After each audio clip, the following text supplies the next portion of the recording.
Some people spend their entire lives trying to blend in, trying not to be noticed. And then there are the moments when being invisible becomes painful. A woman sits alone at a table in an upscale restaurant, dressed in simple clothes that have seen better days. The waitress smirks. The manager leans over with a sarcastic comment. But when a quiet man in a driver's cap walks through those doors and removes his hat to call her Madam, everything that the staff thought they knew shatters in an instant. Before you judge someone by their clothes, you need to hear this story. Because what happens next is going to challenge everything you think you know about appearance, worth, and human dignity. Stay with us until the very end, because the truth behind this woman's life will shock not just the restaurant staff, but maybe you too. This isn't just a story about comeuppance. It's a story about who we really are when we think nobody important is watching. Like this video now, subscribe to our channel, and let's dive into a moment that changed everyone involved. Carol has lived a good life. Not a glamorous life, but a good one. For the past 3 years, she's worked at a small flower shop downtown, the kind of place where regulars know her name, and she remembers which flowers they like for their anniversaries. She arranges bouquets with patience and care, and she's learned that most people don't really want extravagant arrangements. They want flowers that mean something. They want to feel like someone understood them. Her husband passed away 5 years ago. He left her enough to live on, enough to pay the bills, enough to save a little each month. But it's not the kind of money that changes your life. It's the kind of money that lets you keep living the life you already have. Carol's never been about having much anyway. She wears the same style of clothes she wore 30 years ago. Comfortable things that don't need much attention. Her shoes are practical. Her purse is leather, worn soft from decades of use. She doesn't wear much makeup, just enough to feel put together on days when she leaves the house. But there's one restaurant in town that Carol has always wanted to visit. The Meadows, everyone calls it the nicest place around. High ceilings, white tablecloths, expensive wine on the walls, the kind of place where people celebrate things that matter to them. Carol has walked past it 100 times, maybe more. She's seen couples through the windows, families marking birthdays, business people making deals. And she's always wondered what it would feel like to sit at one of those tables, to be part of that world, even just for an afternoon. One day, Carol decides she's going to do it. Not for anyone else, for herself. She's earned a nice lunch. She's worked hard. She's been kind to people. She's lived honestly. Why shouldn't she treat herself to something nice? It takes her 2 weeks to build up the courage. She looks up the menu online, makes sure she can afford it, picks a Tuesday afternoon when the restaurant might be less crowded. She tells herself that this is something she deserves. The Tuesday comes. Carol puts on her best clothes, the ones she saves for church and special occasions. They're clean and neat, but they're not new. They're not trendy. She's not someone who follows fashion. She's someone who wears what's comfortable and respectable. She looks in the mirror and tells herself she looks fine. She looks like herself, and that should be enough. When Carol walks into the Meadows, something shifts in the air around her. The host, a thin man in his 30s, looks up from his stand. His eyes move across her, taking inventory. What he sees is a woman in her 50s wearing a modest dress from a department store, practical shoes, a purse that's definitely been around the block a few times. His smile doesn't quite reach his eyes. He nods slowly, like he's deciding whether she belongs here or not.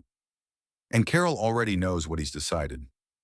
She's seated at a table near the kitchen, not by the window where the light is nice, not near the center of the dining room where the energy is, near the kitchen where she can hear the noise and smell the food prep, where she'll feel like she's on the edge of things rather than part of them.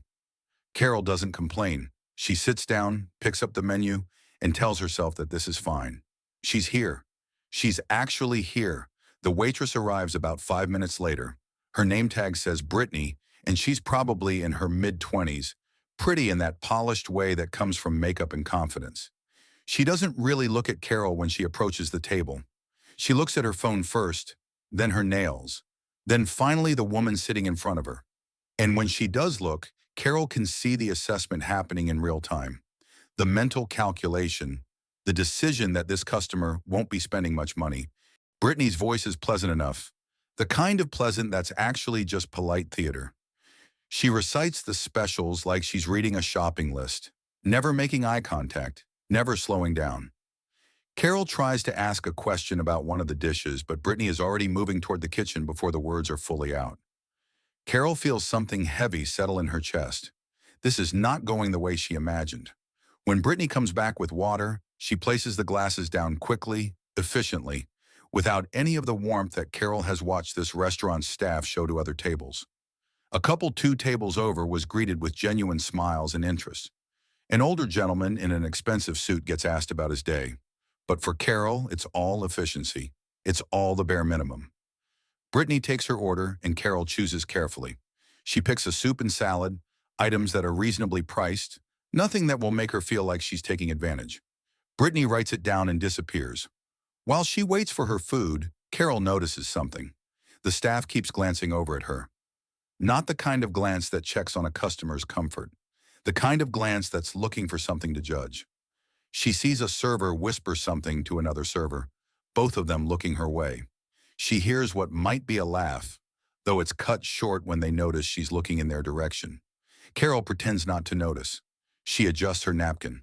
She looks at the menu again, even though she's already ordered. Then the manager appears. His name is Robert, and he's the kind of man who seems to believe that his job is to make customers feel like they should be grateful to be there. He's wearing an expensive suit, his hair is perfectly styled, and he has the air of someone who's never worn the same clothes twice. He walks directly to Carol's table, and she looks up at him hopefully, thinking maybe he's going to check on her experience. He doesn't sit down. He stands with his hands clasped in front of him, and he smiles a smile that doesn't feel kind. "So," he says, drawing out the word like he's about to make a joke. "First time at the Meadows?" Carol nods, starting to answer, but he continues before she can speak. "Well, I have to say, we're always excited to introduce new people to our restaurant. It's quite an experience, isn't it? These prices, the ambiance, the chef's specialties, it's not for everyone, but I'm sure you're having a nice time." There's something underneath his words that makes Carol's throat tight. He's not really welcoming her. He's pointing out that she doesn't usually belong here. He's suggesting that this place is above her, and he's doing it with a smile and pleasant words, which somehow makes it worse. Carol manages a weak smile and says, "Yes, it's very nice." Robert nods, satisfied, and walks away. But he walks away looking back at her, like he's seeing something that confirms what he already suspected. The other diners are looking now. Not everyone, but enough. A woman at a nearby table makes a comment to her companion. Carol can't hear the words, but she hears the tone. It's dismissive. It's contemptuous. These are people who have money, who wear clothes with designer labels, who probably spend more on their haircuts than Carol spends on groceries in a month. And they're looking at her like she's an intruder in their space. When her food arrives, Carol eats it quickly.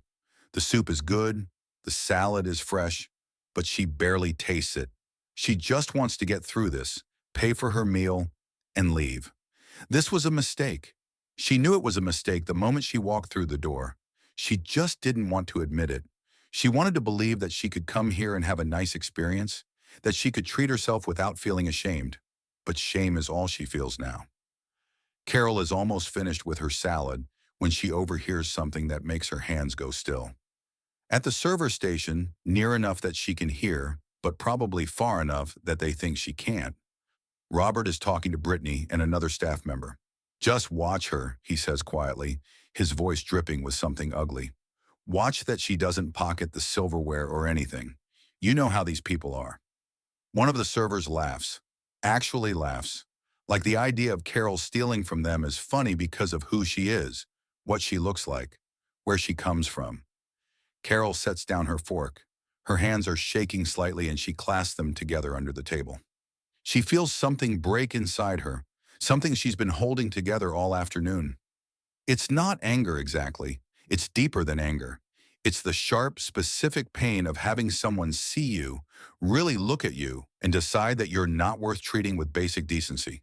It's the recognition that no matter how hard you work, no matter how honest you are, some people will always look at you and see someone suspicious. Her eyes burn with the threat of tears, but she won't cry. Not here. Not in front of these people.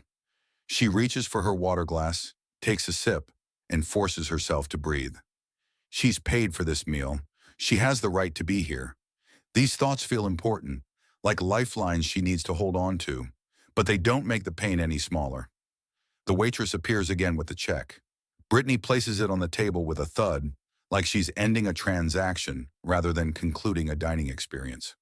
"Will that be all, ma'am?" she says.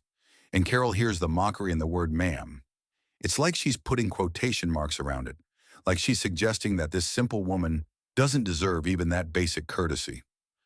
Brittany turns to another server and says something just loud enough for Carol to hear. "Look at her purse. Is that from like 2005? The other server laughs, and Brittany laughs with her, a bright, cruel sound that fills the air between them. Carol feels something hollow open up inside her. She's been humiliated in thousands of small ways over her life. Moments when she wasn't important enough, rich enough, young enough, stylish enough. But it always stings. Every single time, it stings. She reaches for her purse with trembling fingers. The leather is soft and worn. Yes, she's loved this purse for years. She bought it for her 15th wedding anniversary, and her husband had said it looked like her, classic and dependable. Now it feels like evidence against her, proof that she doesn't belong in places like this. She opens it to find her wallet. Her hands move through the familiar contents, and she's aware of how other people might be watching, waiting to see what she does next. This is the moment when she should probably be angry, when she should stand up and make a scene, demand to speak to the owner, tell these people exactly what she thinks of their restaurant and their cruelty. But Carol is a woman who was raised to be quiet, a woman who believes that making a fuss just makes things worse. So instead, she pulls out her credit card, places it on the check, and waits. While she waits for Brittany to return with her card, Carol looks around the restaurant. She really looks at it for the first time. The white tablecloths are crisp and clean. The flowers in the center of each table are fresh and expensive. There's soft classical music playing, and the lighting is designed to make everyone look like the best version of themselves. It's beautiful, she admits that. It's designed to make people feel special, elevated, important. But not everyone. Not for her. For her, it's just made the contrast sharper, the difference between belonging and not belonging. Brittany returns with her card in a folder. She doesn't wait for Carol to sign. She just leaves it there and walks away, already focused on another table, already moving on to customers who matter more. Carol signs the receipt, trying to keep her signature steady. She's paid good money for this experience, and what she's gotten is a reminder that kindness is not guaranteed, that dignity is not given to everyone equally, that appearing poor in a world designed for the wealthy comes with a cost that goes beyond money. She stands up slowly, gathers her purse, and makes her way toward the exit. She keeps her head down. She doesn't want to see the expressions on people's faces. She doesn't want to catch her reflection in the mirrors on the walls. She just wants to leave this place and go home where she can close the door and breathe. But then something happens. The door opens, a man walks in, and the air shifts in a way that Carol immediately feels, even though she's not looking at him. He's dressed in a simple dark uniform, the kind that a professional driver wears. He has on a cap, which he's wearing with an ease that suggests it's part of his regular life. He's older, probably in his late 50s or early 60s, with the kind of face that looks like it's spent a lot of time observing people. His eyes are clear and intelligent, and there's something about the way he carries himself that suggests he sees more than most people notice. The host starts to approach him, probably to ask if he has a reservation, but the driver moves with quiet purpose. His eyes sweep across the restaurant, scanning the room methodically. And then they land on Carol. She's almost to the door, almost out, but something makes her pause. She turns slightly and their eyes meet. In that fraction of a second, something passes between them. Recognition, understanding, something that feels like it matters.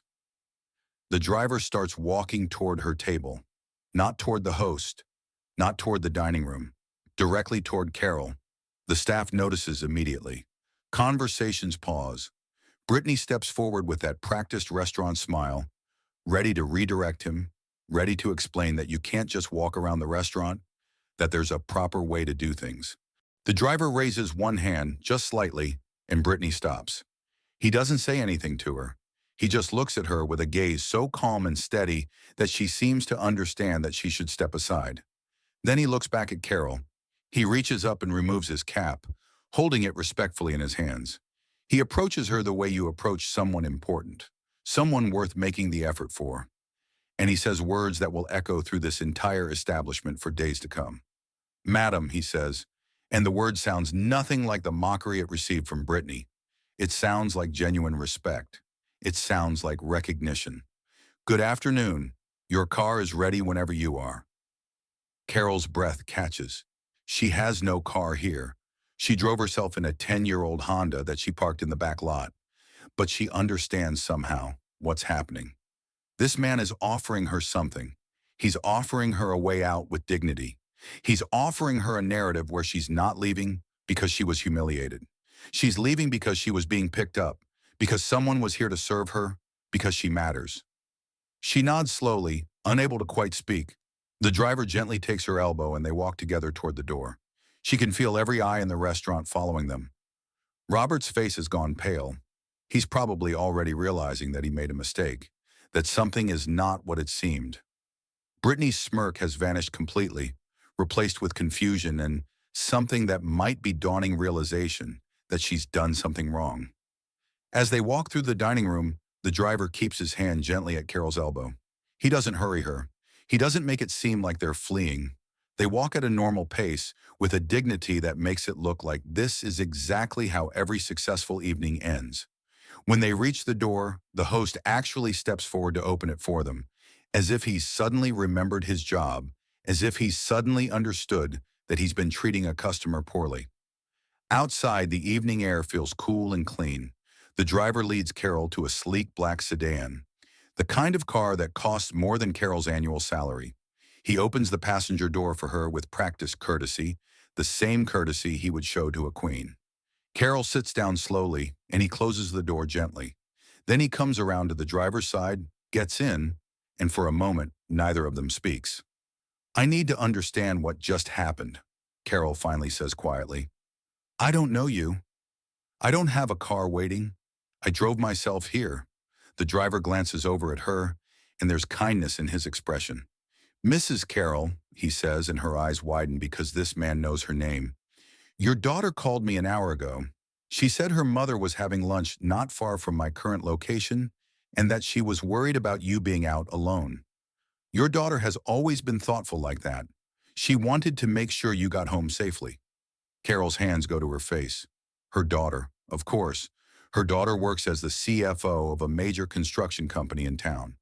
Her daughter had asked that morning if Carol was doing anything special, and Carol had mentioned the restaurant somewhat shyly. She never thought her daughter was really listening.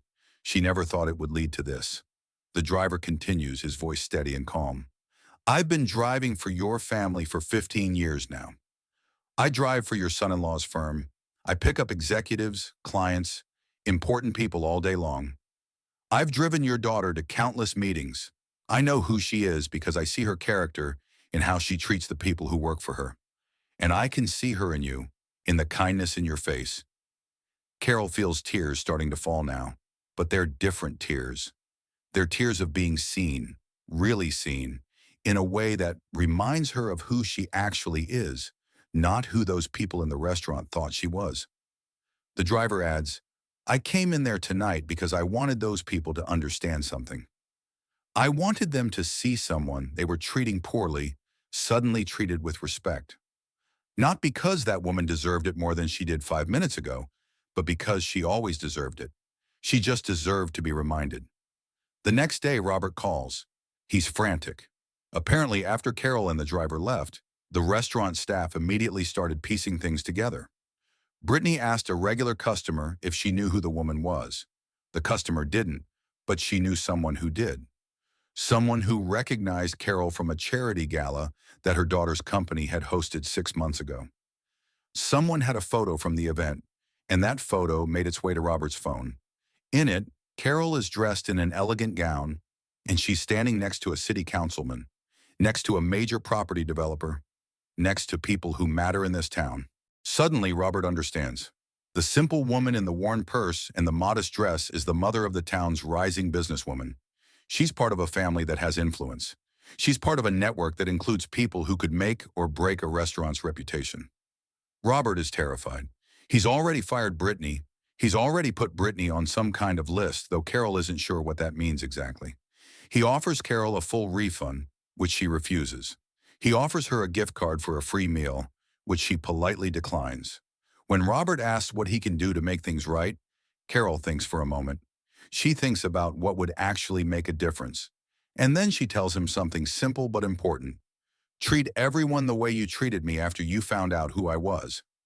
Every single person who comes through your door deserves that respect. Most of them won't have someone like my daughter to make them matter to you. Most of them will just be people, trying to have a nice meal, trying to feel like they belong somewhere. Give them that. Give everyone that. Robert doesn't have much to say to that. Carol can hear the guilt in the silence. She's given him something he didn't expect. She's given him the opportunity to learn without being destroyed by it. And she hopes, genuinely hopes, that he'll remember this conversation the next time someone comes into his restaurant wearing clothes that aren't expensive enough, a purse that's too old, shoes that are too practical. A few days later, Carol has lunch with her daughter. They sit in Carol's favorite place, a small cafe with simple food and genuine warmth. Her daughter hugs her mother tightly before they even sit down. "I'm so sorry that happened," she says, and Carol can hear the genuine remorse in her voice. "I should have warned you. I should have known that place wasn't worth your time." Carol takes her daughter's hand across the table. "Sweetheart, it taught me something important. And I think it taught those people something too. Sometimes we need to be reminded that how we treat people matters, that every single person deserves dignity." I wasn't angry at them. Not really. I was sad for them. I was sad that they missed the opportunity to be kind to someone who deserved kindness. Her daughter asks her if she regrets going to that restaurant, and Carol thinks about this carefully. She thinks about the humiliation, about the moments when she felt small and worthless. She thinks about the cruelty she witnessed in people's eyes, but she also thinks about her daughter, about the driver who understood immediately what was happening, about the moment when the entire dynamic shifted.